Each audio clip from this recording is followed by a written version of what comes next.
Hi everyone, welcome to my channel. My name is Lisa. I am a 44-year-old single person currently living in the Northern Virginia area. If you're new to my channel, welcome, and if you're returning, thank you so much for stopping back by. I really appreciate it. Today I'm going to go over my zero-based biweekly budget, and this is for October the 18th through the 31st. All right, well, I went ahead and kind of mapped everything out just to make it a little bit easier and to save some time. So let's go ahead and start with my income. So I am paid biweekly. I'm a salary employee, and I have $1,700 in biweekly income. Moving on to my fixed expenses, the first expense is rent. Now, normally for rent, I would set aside half of my rent each paycheck. But in the month of November, I get paid 3 times, and the first check in November is on the 1st. And since my car is acting up, I'm going to go ahead and take the money that I would normally put towards my rent, and I'm going to put that in my car sinking fund. Now, I'll still have enough money at the beginning of November to pay my rent, because on the 1st I'll get paid, and then I'll have 2 additional paychecks in November to cover December's rent. Hopefully that makes sense. Next is my debt payment. Now I'll go through my 3 debts that I have left, but this is just the total minimum payment biweekly for all 3. So that is going to be $472.69. Next is Hulu, and that's a streaming service, and that is $11.99.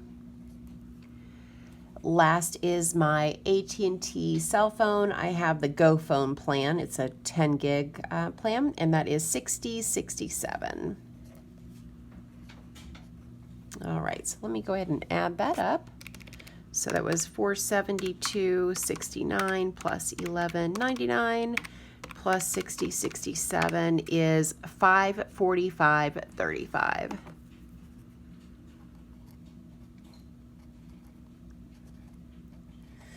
Okay, so let's go ahead and break down my remaining debts.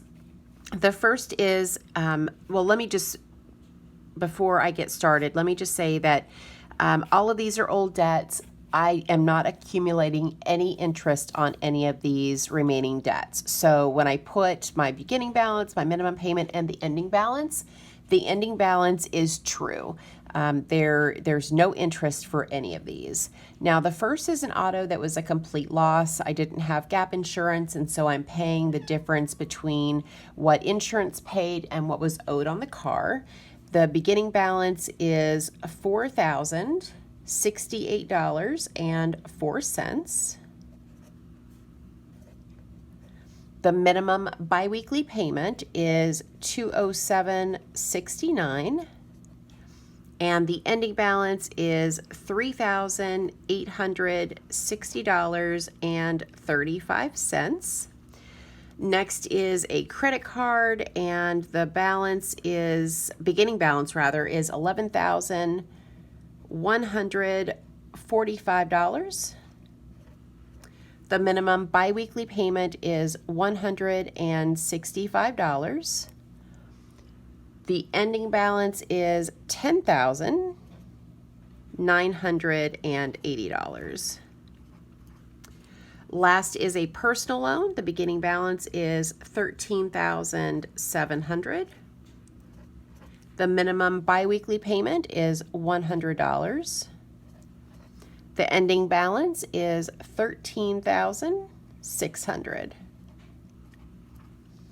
So the total beginning balance for all of my debts, $28,912.04. The minimum biweekly payment, $472.69.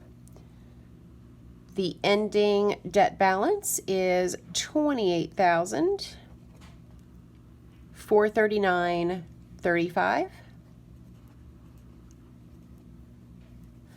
So right now I'm just doing the minimum payment until I can replace my car, because my car is acting up. The hybrid battery is going out. It's between $2,000 to $5,000 to replace the battery, and the car is only worth about $3,500. So I'm going to get something else since it really is not cost effective to replace the battery. So once that happens, once I'm able to purchase something else, then I will start aggressively tackling my debt again. So let's move on to my cash expenses. The first expense is food. Now my weekly food, which includes toiletries and household budget, weekly is $60. So that will get $120. Fur Babies is going to get $10. I had purchased dry food for both of them last week, and I only need to get some wet food for Tink, and she only needs one box of food, so that should be $9 and some change. So $10 for Fur Babies. Next is Carpool, and Carpool is going to get $0.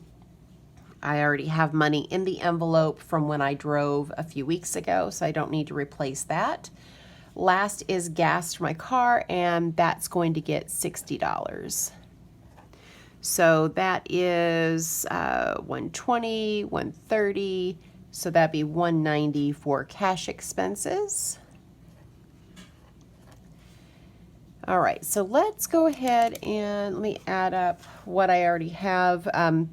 I'll take my income, subtract my fixed expenses, and subtract my cash expenses so that we can see how much I'm going to be able to throw at my savings this time. All right, so let's take $1,700, subtract the fixed expenses, $545.35, and then subtract $190. So that is $964.65 that I'm going to be able to put in my car sinking fund envelope, which is not too bad. All right, so that is everything. That is my bi-weekly zero-based budget. Again, this is for October the 18th through the 31st. Thank you guys so much for watching, and I hope you have a great day or night wherever you're at. Bye.